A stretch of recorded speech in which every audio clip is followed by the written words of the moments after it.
$1 million. Leave my son. Eloise slid a black card across the table, her face ice cold. Auntie, Julian and I are the real thing. It's not about money. Back at the apartment I told Julian the story like it was a joke. I thought Hart'd laugh at how ridiculous it was and call his mother to set her straight. Which of these two gowns do you think is prettier? Hart suddenly thrust his phone at me with two wedding gowns displayed. My heart leapt. Don't get the wrong idea, helping Madison pick. We're getting married. Tears fell before I could stop them. I stared at him, my heart hemorrhaging. So you played me for 10 years and now you're marrying someone else? That night I packed my carry-on and walked out of the home we'd shared for a decade. 1 month later Hart was on his knees in front of me, begging. Serena, I was wrong. Give me one more chance, please? Before we continue, hit subscribe and tell us in the comment section where you're listening from. When I got back from the bistro on TH, I spotted Julian draped over Julian, watching TV. Hart ran a mid-size company and was rarely home this early. I set down my Birkin, changed clothes, and washed my hands before sitting beside him. Julian was a neat freak. Hart never let me sit on Julian or the bed in street clothes. You're back early. Yeah, dropped a client at Riverdale and came straight home. Hart didn't look up, eyes fixed on the screen, voice flat. Your mom asked to meet me at the bistro on TH half an hour ago. My mom wanted to see you? What for? Hart glanced over, genuinely surprised. We'd been together since college and living together for 10 years. Hart had never once introduced me to his family, so his shock made sense. She gave me $1 million to leave you. Did you take it? Hart leaned in, pressure radiating from his stare. I said we're the real thing, not after money. Before I finished, Julian crushed his mouth against mine. Hart was always like this, desire on demand, indifferent to how I felt. After Hart had had his fill, Hart collapsed against Julian, twining my tangled hair through his fingers. Serena, remember, you're my woman. Nobody gets to take you from me, not even my mother. Then why won't you marry me? I traced circles on his chest, voice small. Hart froze, stayed silent, then dodged the question altogether. Which of these two gowns do you think is prettier? Hart showed me the two gowns again. My heart lifted. Don't get excited, helping Madison pick. We're getting married. Tears spilled, I stared, heart fracturing. So you toyed with me for 10 years and now you're marrying someone else? I never said I'd marry you. You used me for 10 years too, didn't you? Julian snapped, then strode into the master ensuite bath. I couldn't understand. Hart had professed love every single day for a decade. Yet the bride Hart chose was another woman. Shaw, Madison, heiress of Shaw. I'd heard the name. Rumors of a Hart-Shaw alliance had reached me, and I'd asked Julian each time. Hart had laughed them off, told me not to believe gossip. Now Hart asked me to pick Madison's wedding gown without a flicker of shame. So what, to him, were those 10 years of devotion? I couldn't take it anymore. I yanked open the master ensuite bath door. Julian, you're scum. Startled, Hart exploded. Serena, are you insane? I'm showering, get out. Bang, Hart kicked the door shut. My hand was still on the jamb, 4 fingers swelled instantly. Tears streaming, I grabbed the first aid kit and curled up on Julian. Minutes later Hart sat beside me in a towel, brushing my wet cheeks. Don't be childish. After all these years you'd leave me over Madison? So what, keep me as your hidden mistress while you marry her in the spotlight? I shoved his hand away, trembling. That's how it works. I don't love her, upper-class marriages are mergers. You know that. But I don't want to be a dirty secret for the rest of my life. Patience spent, Julian stood, face like frost. What else do you want? Every soul in Riverdale knows you're mine. Who'd dare marry you? His cold words stabbed. Fury erupted. Smack. I slapped him. Hart blinked, then sneered. Serena, who do you think you are? An orphan charity case who only finished college on scholarships. Without the life I gave you, where would you be? Only you know true love, right? You think I want to marry Madison? My parents are twisting my arm. Let me say it once more, I don't want to lose you, but I can't marry you. Think it over, don't push your luck. Hart dressed and slammed out. I collapsed on Julian, sobbing. Only then did I see clearly. To him, I was habit, desire, charity, not love. Bang bang bang. Someone pounded on the door. Thinking Julian had forgotten his keys, I opened it. Instead, a designer label woman stood there, Madison. So you're the reason Julian clung to a 10-year relationship. Not bad.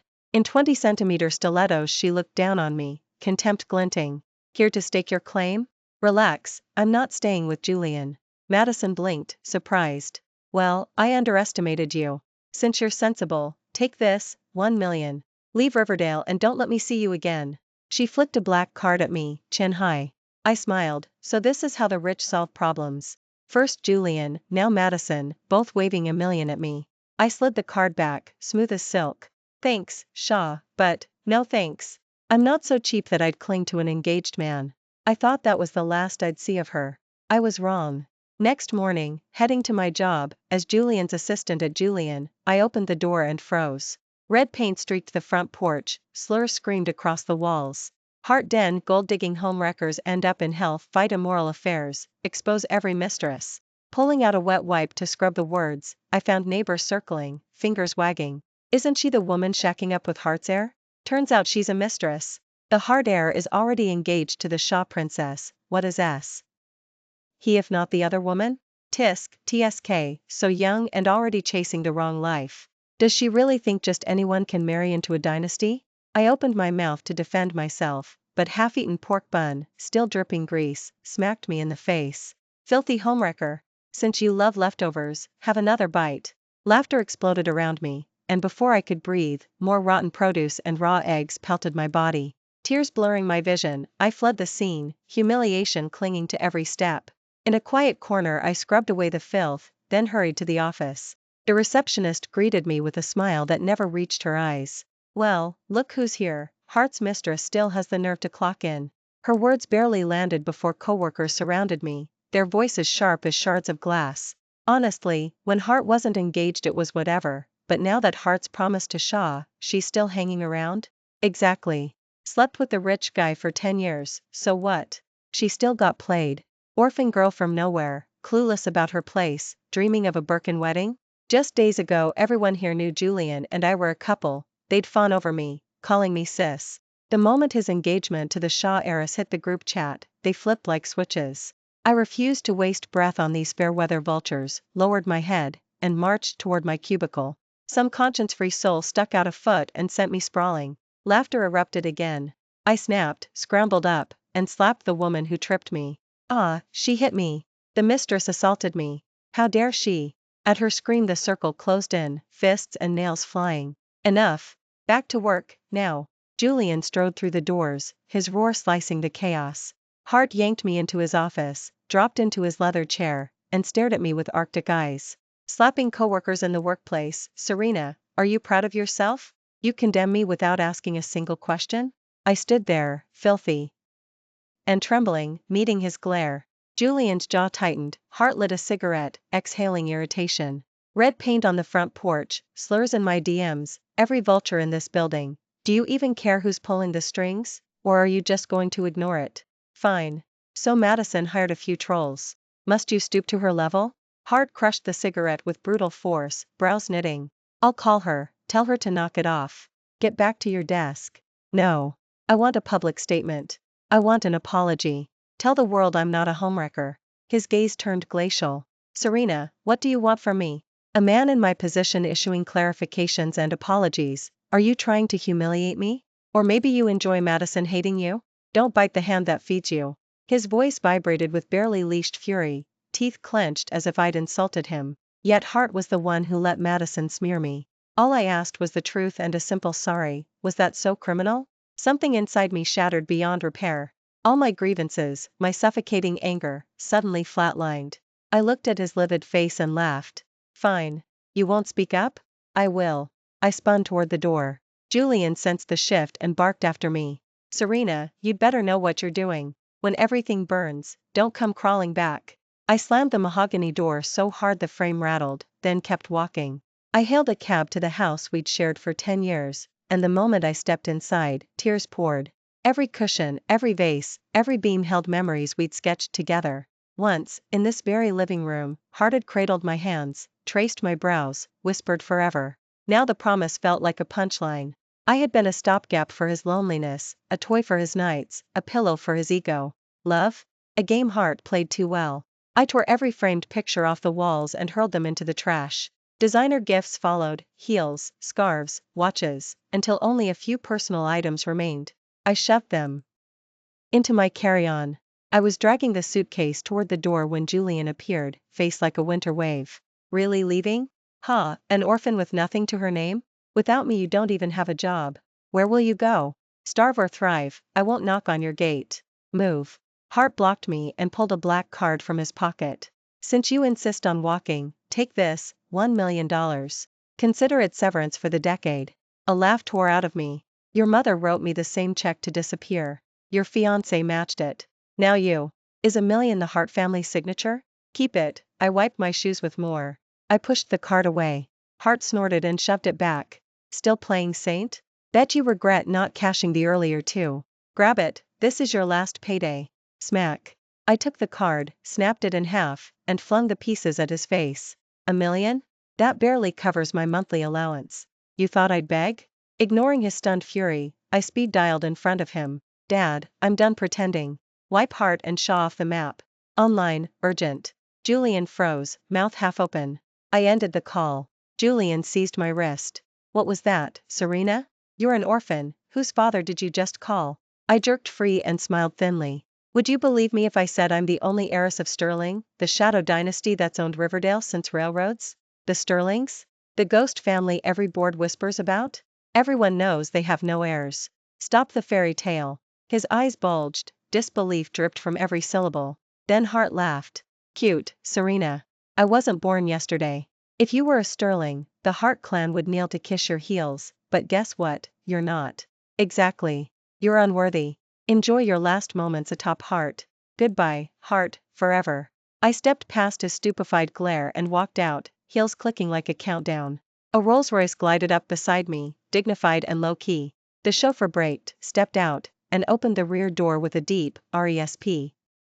Actful bow. Welcome home, Sterling. Nestled in the buttery leather, I let the Rolls ghost through Riverdale while the last decade with Julian unspooled in my head.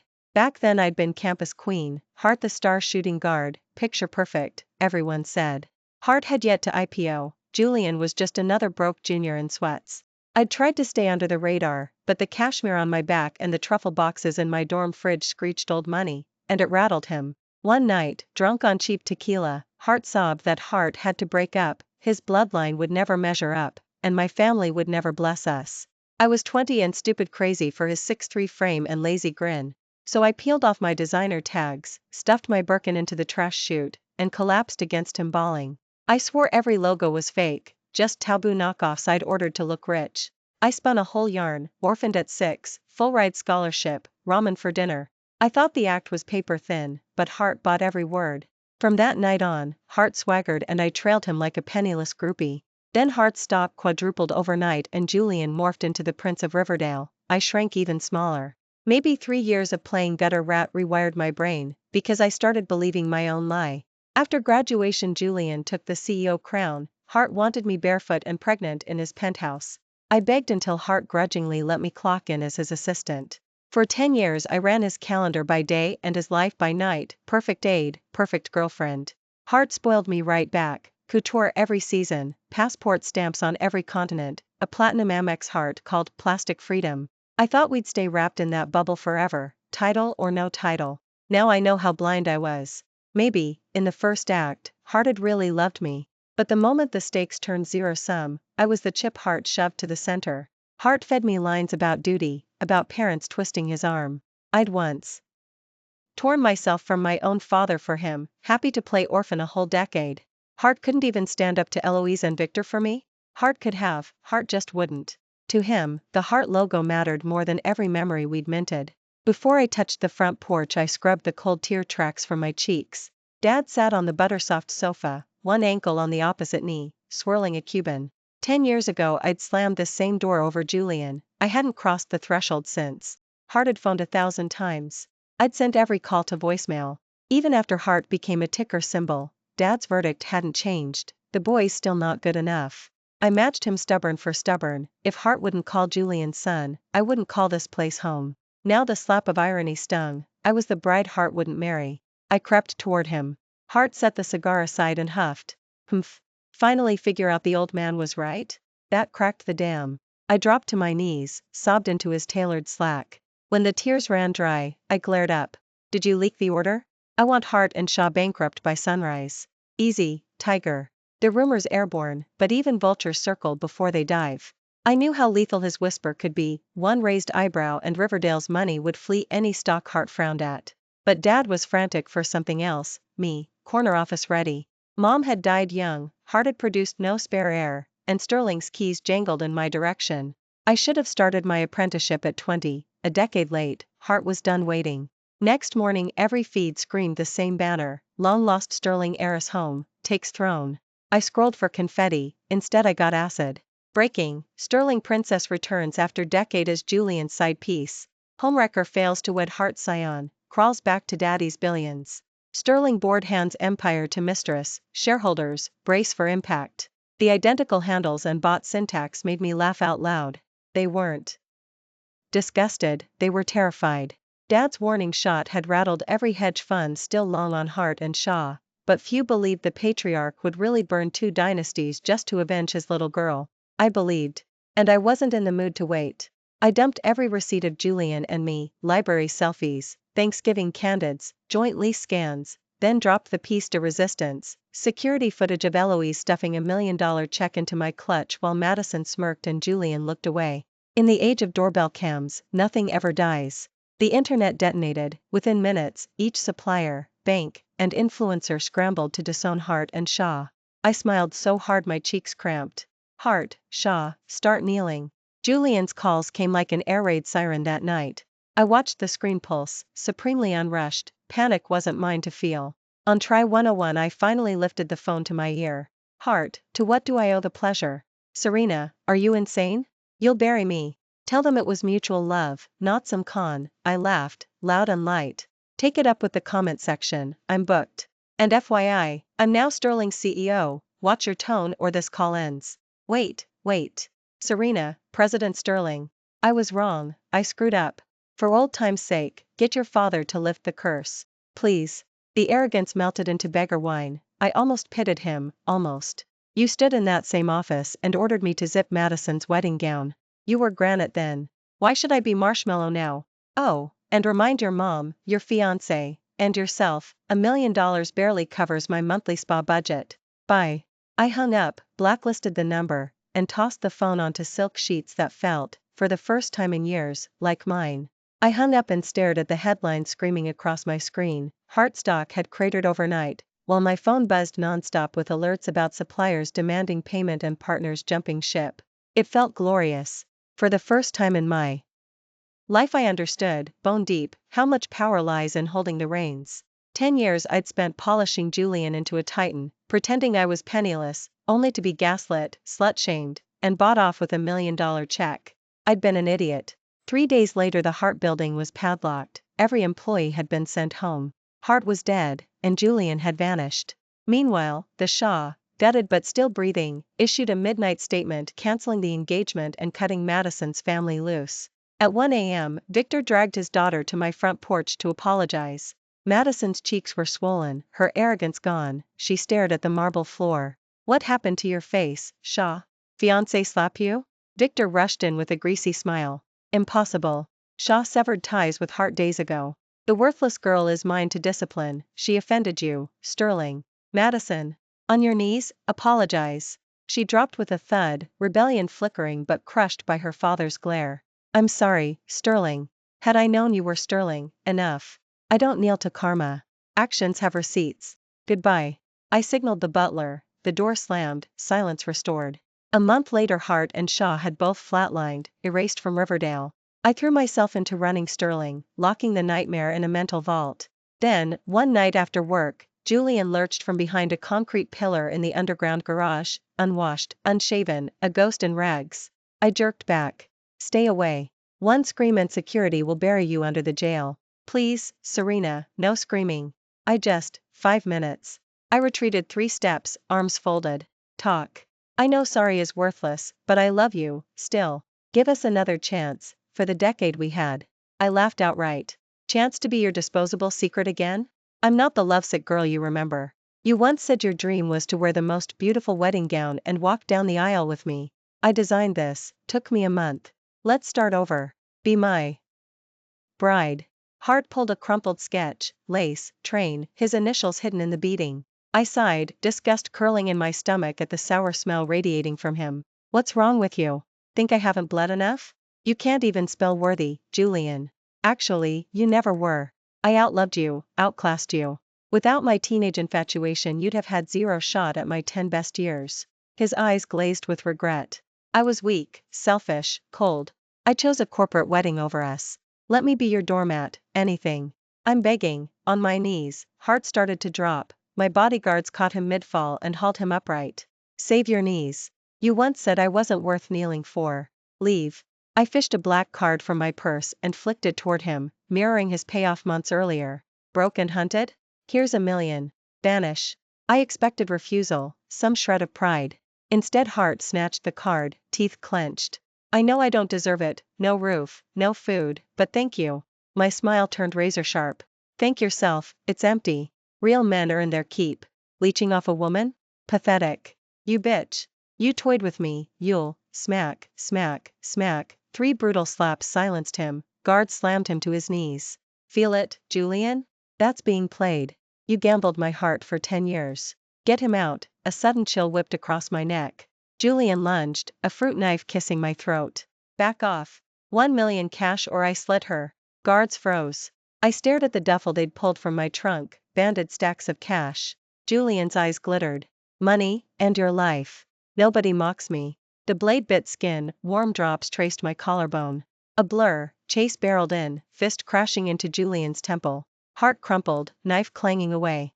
Chase crushed me to his chest. Serena, hurt? Just a scratch. I buried my face in his jacket, pulse hammering. 1 month later, Julian got life without parole, eternity at a sewing machine. 6 months after that, I married Chase, the sterling heir, who'd once hidden behind books and bashful smiles, now a man who worships the ground I walk on. I never imagined the boy too shy to speak to girls would grow into the husband who makes me feel like a queen every sunrise. Happily ever after tastes like champagne and morning Twitter spikes. Thanks for listening. Smash the like, share with friends, and sound off in the comments. Hit subscribe for the next Riverdale scandal. See you soon.